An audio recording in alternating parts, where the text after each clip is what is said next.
Salut à tous, bienvenue sur Studio Kalita et bienvenue à mon invité du jour, Ethan Gottlieb, qui est là pour l'émission Tsahal Connection. Bonjour. Bonjour Ethan, ça va ? Très bien. Bon, c'est sympa d'être venu nous parler de ce que tu as fait à l'armée, voilà. Et en fait, on a mis en place cette émission pour donner un peu d'informations, un peu plus d'informations à ceux qui viennent d'arriver, à ceux qui sont nés ici, mais qui ne connaissent rien parce que leurs parents n'ont pas fait l'armée, parce qu'ils n'ont pas un papa qui était dans le Tsahal. Et donc, ça nous permet de découvrir à chaque fois, avec des personnalités différentes, des unités différentes. Alors, toi, tu as fait ton service dans Bitron MEDA. Est-ce que tu peux nous expliquer ce que c'est exactement ? Bitron MEDA, c'est en fait l'unité qui a des responsables dans chaque unité à l'armée. Ouais. Et leur objectif est en fait de garder le secret de toutes les manières possibles. L'objectif est de garder le secret. Alors, Voilà. pas mal. Donc, c'est un drôle de travail, j'imagine. Très intéressant. En fait, c'est connaître les secrets et faire en sorte qu'ils restent secrets. Donc, c'est très intéressant. Il faut être vraiment un soldat de confiance pour faire ce travail. Plus ou moins, ouais. Ça doit être très difficile d'y entrer, j'imagine. Il y a des procédures d'interview et des examens. Alors on va y revenir, on va expliquer un peu ton parcours. D'accord. Donc en fait, c'est dans l'unité Modine, on va dire comme ça, c'est le renseignement, la grosse unité dont tout le monde parle. Alors il y a les Shmonematim, les fameux Shmonematim. Alors là, qu'est-ce qu'ils font eux ? Les Shmonematim, ils sont surtout à l'écoute. C'est tout ce qui est langue et...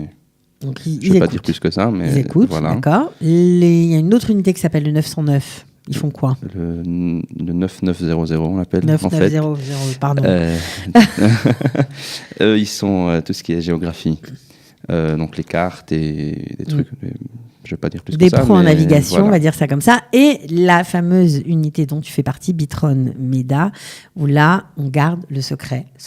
Bon, alors comment on fait pour y rentrer ? En fait, c'est l'armée qui décide. Eux, ils voient des gens avec des données qui leur plaît, en fait.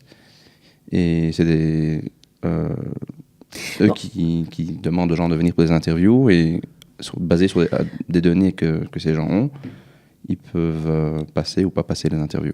D'accord, donc en fait, tout commence par le fameux Tsavrishon. Tous les jeunes soldats sont, enfin potentiels, pas encore soldats, mais enfin tous ceux qui doivent faire l'armée sont convoqués à ce fameux Tsavrishon, et tout part de là. Tout part de là. Donc le Tsavrishon, il y a des interviews, des examens intellectuels, des examens de langue. Et là, en fait, la personne peut donner des préférences dans quelle unité il voudrait rentrer à l'armée. Donc c'est ce que vous avez fait, vous ? Tout à fait. Vous aviez dit quoi, Modine ou Bitron MEDA ? Modine, en gros. Okay. Et puis des choses plus spécifiques dans Modine que je connaissais déjà avant. D'accord. Voilà. Et de là, en fait, le Tsavrishon, ils envoient en fait toutes ces données au renseignement, à Modine. Et eux, ils décident qui demande. Qui est apte, plus ou moins, qui a le profil, etc., etc. Donc, on comprend qu'il faut quand même demander, c'est mieux. Alors, toi, tu étais dans un parcours yeshiva Esder. Ça veut dire que c'était d'abord de la yeshiva, enfin, tu étudiais pendant quelques temps, tu allais à l'armée et tu retournais ensuite sur les bancs de la yeshiva pour finir ton programme. Est-ce que ça a été un frein pour rentrer dans Modine ? Il y a eu c'était un frein pour certaines unités dans Modine, puisqu'ils exigent des longues années en fait dans l'unité, des choses que j'étais pas prêt à faire, ou parfois ça n'a pas marché. Donc j'ai décidé de rester dans le SDR et de là en fait essayer quand même de rentrer dans les unités de Modine. Et Bitron MEDA en fait ça a marché. J'ai eu les interviews, j'ai eu les examens et... Combien d'interviews ? Enfin, en fait, interview, c'est un entretien face à face avec un officier de l'unité. J'ai eu deux interviews, 2 entretiens. Plus tard dans le parcours, moi, je faisais les entretiens aux plus jeunes. En fait, c'était intéressant. Alors, quand on rentre, ça se passe comment quand on rentre dans l'unité, quand on commence ? On a aussi les tironoutes, c'est obligatoire ? Le tironout est obligatoire à chaque rayal qui rentre dans l'armée. Même si on n'est pas combattant ? Même si on n'est pas combattant, avec une exception, si tu as des problèmes médicaux, des problèmes médicaux, et donc alors là, tu n'es pas obligé de faire 1 mois de tironout. Alors, comme tu n'es pas combattant, tu n'avais pas un statut de combattant, tu as fait 1 mois seulement. J'ai fait seulement 1 mois de tironout dans laquelle on enseigne en fait les bases ce soit tiré avec une arme, et voilà. Ok. Donc ensuite, comment ça se passe? Une fois que tu as fini ton mois de Tironout, tu as une formation, j'imagine. Ouais, on a de là, en fait, pendant la Tironout, on m'a annoncé que j'étais accepté dans l'unité de Bitron Meda. Et de là, on m'a directement envoyé dans un cours de 2 mois, un programme de 2 mois, 1 mois et demi, 2 mois, où j'ai été formé pour être un soldat dans cette unité. D'accord. Alors, un petit conseil pour les onimes, parce que je crois que pour rentrer dans ces unités, il faut quand même prouver qu'on est là au moins depuis un certain nombre de temps dans le pays. Tout à fait. Sinon on ne peut pas rentrer. Tout à fait. Dans les unités où ils demandent, en fait, qui s'occupent avec de l'information sensible, ils exigent que le soldat ou le futur soldat soit habitant israélien depuis 3 ans déjà. Donc avec la Théodat Zéhout depuis 3 ans déjà. Mm-hmm. Au cas où ce n'est pas le cas, c'est encore possible, mais ça va probablement prolonger la procédure. Prendre plus de temps. Donc, si quelqu'un postule pour être soldat à l'armée au bout de 2 ans et demi de présence sur le territoire, il vaut mieux attendre un petit peu pour faciliter les procédures. Ouais, donc, c'est une information assez importante que tu nous donnes, intéressante. Ok. Alors, tu n'étais pas combattant, mais tu étais bien sûr dans cette unité de Bitron Meda. Qu'est-ce que tu as fait au sein de cette unité après ces 2 mois de formation? En tant que khayal, donc en tant que soldat, j'ai été... comment on appelle ça? Tu peux le dire en hébreu, moi je vais le traduire. Metarker Bitroni. Voilà, tu étais enquêteur pour vérifier le passé, le caractère de la personne, voilà, enquêteur de sécurité. De sécurité, exactement. Voilà. C'est important de dire sécurité parce qu'en fait, c'était tous ces gens qui rentraient dans l'unité de Modine, dans toutes les unités différentes de Modine. Et en fait, Modine, ou bien l'armée, veut être sûre qu'elle peut faire confiance à ces gens-là pour être dans ces postes en fait sensibles. Donc tu étais formé pour vérifier si les nouvelles recrues de Tsahal qui allaient intégrer des unités de Modine, dont on a parlé au début de l'émission, étaient des candidats valables, des candidats respectables. De confiance, comme vous avez dit aussi. De confiance, qui n'avaient pas, on va dire, des choses un peu bizarres. Exactement. Voilà, qui n'avaient pas de famille dans des pays... pas très amis, par exemple. Exactement, c'est tout à fait ça. Etc. Bon, c'était intéressant de faire ça? Très intéressant. Ça t'ouvre en fait au monde de chaque personne et de voir comme les gens ils essayent de mentir. C'était un super intervieweur alors. Peut-être. Comme les gens essayent de mentir et comme ils essayent de pas dire des choses. Tu arrivais à déceler les mensonges? Avec le temps, on commence à sentir les gens, comment on dit, le body language. Mm-hmm. On apprend ça aussi à l'armée, le langage du corps? C'était une partie de notre formation, ouais.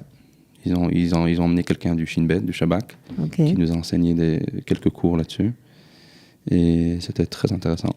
J'imagine. Il y avait des cours de psychologie aussi? Un peu moins psychologie, mais au fur et à mesure, ils donnaient des infos cours par-ci, des infos par-là. Ok, alors combien de temps tu as fait ça?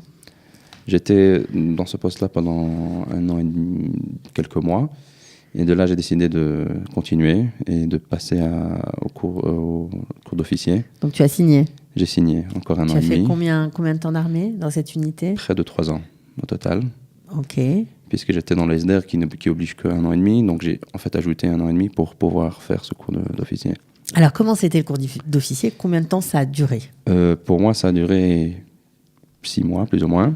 Ouais. Est-ce que tu conseilles à tous de signer? Ouais, c'était une très belle expérience. On hésite beaucoup. On sait que ça va être bien, mais parfois les gens se disent encore 1 an, encore. Ouais, ça fait peur. C'est vers l'inconnu. C'est encore des années à l'armée. Ça fait peur. Mais c'est une belle expérience, le cours même, et ce qui vient après surtout. Voilà. Alors pourquoi une belle expérience? Ça m'a vraiment ouvert le monde à... On y voit qui dans ce des gens de partout en fait. Donc, toi, tu viens en tant que quelqu'un de Modine. Okay. On te met dans une classe avec des gens des forces de Khel Avir, de Khel Hayam, donc de chaque endroit. L'armée de l'air, la mer. Exactement. Okay. De toutes les différentes unités de l'armée. Et l'idée en fait de ce cours, c'est vraiment de voir l'armée en macro en fait, de voir les différentes unités et pas seulement pas seulement donc ça ouvre l'esprit, on se rend compte de quel tout on fait partie. Exactement, et c'est très très intéressant. Et en plus, tout ça se passe dans une base qui s'appelle Ba'ad Echad, dans le sud du pays, près de Mitzpe Ramon. Et... Moi, je suis tranquille avec toi parce qu'au moins tu sais ce que tu as le droit de dire et pas de dire. C'est ça qui est bien. C'est connu, c'est pas un problème, il faut pas avoir peur. Ok, d'accord. Et là-bas, on enseigne beaucoup sur l'identité de l'armée, l'identité d'un officier, et l'idéologie, le sionisme, les histoires de combat, etc. Les histoires de combat, ce sont les cours que vous avez tous les jours qui parlent de ces thèmes-là. Ouais, et surtout l'histoire du pays, on a des examens tout le temps, et ils essaient vraiment de former les officiers comme gens de qualité, en fait. Ils essayent de... D'accord, de vous remplir, on va dire. Exactement. Tu as appris beaucoup de choses ? Énormément de choses, oui. Qui te servent dans ta vie de tous les jours aujourd'hui ? Je dirais plus la période en étant Katzin après m'a beaucoup donné pour aujourd'hui, pour la vie d'aujourd'hui. Donc en tant qu'officier, avoir des soldats à naviguer, à gérer, exactement. Ça donne énormément. Alors, tu nous as parlé de la partie théorique, de ce qu'on t'enseigne au cours d'officier, mais il y a aussi une partie pratique. Tout à fait. Chaque officier à l'armée est obligé de savoir, de pouvoir tirer de faire le tir à l'arme. Voilà. Okay. Pas seulement tirer, mais aussi enseigner. Donc, enseigner le tir. Enseigner le tir, exactement. Même s'il n'est pas combattant. Même s'il n'est pas combattant, c'est des choses de base qu'il faut savoir faire. J'imagine naviguer. Naviguer, on a aussi fait 2-3 fois. Bon, c'est assez facile. C'est pas du niveau de combattant, mais ouais, aussi. Et s'habiller. Tu m'as dit ça tout à l'heure. C'est rigolo. C'est rigolo. Chaque soldat à l'armée est obligé d'être habillé comme il faut. Donc, ça fait partie du curriculum, en fait. Donc, il y a des examens aussi sur ça. Exactement. Ouais. D'accord. Bon, alors après, une fois que tu as fini ton cours d'officier, qu'est-ce que tu as fait ? Tu as continué à être Tarkir Betroni ou tu es passé à autre chose ? Je suis passé à autre chose puisque Bitron Medai s'occupe avec toutes sortes de façons de garder le secret. Donc moi, en tant que soldat, j'étais spécialisé en tant que Tarkir Betroni. Ça me fait garder le secret. Et puis en tant qu'officier, là, j'ai dû en fait gérer les autres manières de le faire aussi. Et donc ils m'ont envoyé pour le faire dans les relations internationales militaires, voilà. Bien évidemment. Donc, c'était quoi ton rôle ? Tu travaillais avec qui ? Je travaillais avec l'unité qui travaillait avec les attachés militaires des pays étrangers qui envoient en fait un attaché militaire en Israël. Et quel était ton rôle ? Mon rôle était en fait de faire en sorte que les informations qui vont vers ces gens-là... Parce que pour le coup, il fallait donner des informations. Exactement. Donc, il faut faire attention à ce qui sort de l'armée, en fait. Ça, c'était ça, Donc, on peut donner des informations, mais jusqu'à une certaine limite pour continuer de garder le secret tout en donnant des informations. Exactement. D'accord. Alors, j'imagine, donc surtout que tu étais dans cette unité-là et à ce rôle-là, à ce poste-là, pendant Tzouketan. Pendant la guerre de Tzouketan, c'est vrai. On a eu des moments compliqués. Des moments compliqués, exactement. Puisqu'il y a tant de tohu-bohu. On a eu pas mal d'histoires qu'on n'a pas pu tout gérer. Et il y a des informations qui sont parfois sorties. Alors qu'elles n'auraient pas dû sortir. Alors comment on fait dans ce cas-là ? Il y a des façons, des manières que l'armée, des stratégies en fait que l'armée met en place pour pouvoir limiter la casse. Exactement, c'est ça. Inverser la vapeur, on va dire ça comme ça. D'accord. Alors quand il y a une question importante parce que je me souviens au moment de Tzouketan, il y avait une grosse phobie, une grosse angoisse avec les téléphones portables que les parents ne comprenaient pas toujours. Comment on allait rester sans nouvelles pendant 15 jours, 3 semaines de son fils qui était rentré à Gaza. C'est l'angoisse totale. On prenait les téléphones portables. Certains ne le donnaient pas. Il y a certains soldats qui ont gardé des téléphones. Et ça a été c'est un gros problème. C'est un très grand problème. C'est important de le dire aujourd'hui. Ça nous donne l'occasion parce que... Tout à fait. Voilà. C'est très important. Il faut vraiment le faire. On a eu un cas où des soldats sont rentrés dans Gaza avec des téléphones portables. Ils se sont cachés dans une maison et ce portable a été vu en tant que cible par le Hamas. Et on a une preuve qu'il y a une missile qui est rentré dans cette maison-là à cause d'un téléphone qui est rentré dans Gaza. Donc c'est vraiment important de comprendre, avec toute l'angoisse et tout, mais c'est justifié. C'est une protection pour eux. C'est une protection et c'est tellement important et il faut vraiment faire attention à ça.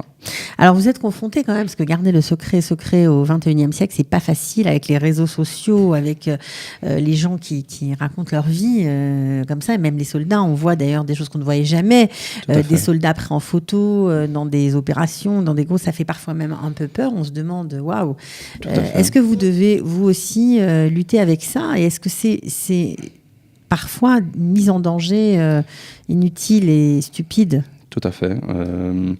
On a eu un cas où il devait rentrer pour une opération dans une certaine ville, quelque part en Israël. Et il y a un soldat qui a mis sur le réseau social qu'il ne sera pas joignable dans les prochaines heures parce qu'ils allaient rentrer dans cette ville. Et vraiment, ça a été vu par les autorités israéliennes, on va dire ça comme ça, donc. Et puis, toute l'opération a été annulée rien qu'à cause de ça. Parce qu'il y avait un soldat qui avait dit on va rentrer dans cette ville dans 20 minutes, dans 2 heures. Exactement, et ça les a en fait... D'accord. Donc il faut vraiment comprendre que c'est important de savoir se taire. Et c'est une culture qui n'est pas très acceptée encore dans l'armée en Israël. Il y a d'autres armées dans le monde où c'est beaucoup plus strict et beaucoup plus... Ils l'ont compris beaucoup plus vite. On a l'impression que malgré ces unités de renseignement, malgré ce rôle-là qu'on a découvert avec vous aujourd'hui, c'est un peu chacun fait ce qu'il veut au sein de l'armée. C'est un peu comme ça et c'est pas facile. Pour vous, ça devait pas être facile. Ça devait pas être facile du tout. Ça n'était pas facile et ça n'est encore toujours pas facile. Souvent, quand il y a des copains qui se rencontrent et il y en a qui sont dans des unités un peu plus secrètes. Alors, ils racontent, et on était ici, on a fait cela, et des trucs comme ça. Et moi, personnellement, ça me révolte un peu, ça me choque, parce que je connais les conséquences, en fait. Mm-hmm. Voilà. J'imagine que lorsque vous faites des réunions au sommet, vous laissez vos portables au vestiaire? Tout à fait. C'est obligatoire. Une des règles à l'armée. Quand il y a des réunions importantes et secrètes, alors il faut garder les téléphones en dehors de la chambre pour éviter qu'on soit à l'écoute, en fait. Qu'on vous écoute? Ouais. Ben, on est vraiment... c'est quelque chose de très... très... quoi, aujourd'hui. Pas du tout. C'est tout à fait réel. C'est ça qu'à l'armée, on ne comprend pas. C'est tout à fait réel. Les gens sont très... Ils n'osent pas le dire, mais c'est tout à fait réel. On a eu des preuves et des exemples à n'en pas finir. Est-ce que c'est un bon moyen d'intégration, l'armée, et spécialement dans votre unité? Moi, j'ai fait mon allié un peu avant l'armée, mais j'avais un très mauvais hébreu. Très mauvais hébreu, ils vous ont pris quand même? Ils m'ont pris quand même, j'étais très étonné. Pas seulement ça, mais mon job au début demandait en fait de pouvoir écrire à l'ordinateur assez vite, à une grande vitesse. Et j'étais très très mauvais en ça, je ne pouvais pas le faire. Et ça m'a beaucoup... Handicapé? Non, ça m'a beaucoup aidé en fait. Ah, ça vous a challengé? Challengé, et ça a beaucoup aidé. Et aujourd'hui, ça m'a vraiment avancé dans la langue et la culture. Donc, il ne faut pas avoir peur, parce que parfois, l'armée nous fait plus confiance. En fait, il faut croire en soi-même d'abord, et puis voilà. C'était un super facteur d'intégration pour vous? Oui, extraordinaire. J'ai connu des gens de partout, des Druzes, des non-juifs, de partout du pays, et c'était très, très intéressant. Et ça m'a vraiment ouvert à un autre monde. Ok, bon. Eh bien, merci beaucoup, Eitan Gottlieb, pour nous avoir raconté votre expérience à l'armée dans cette unité de Bitron Meda. Toda Rabba. Toda lach. À bientôt. À très bientôt. Ciao.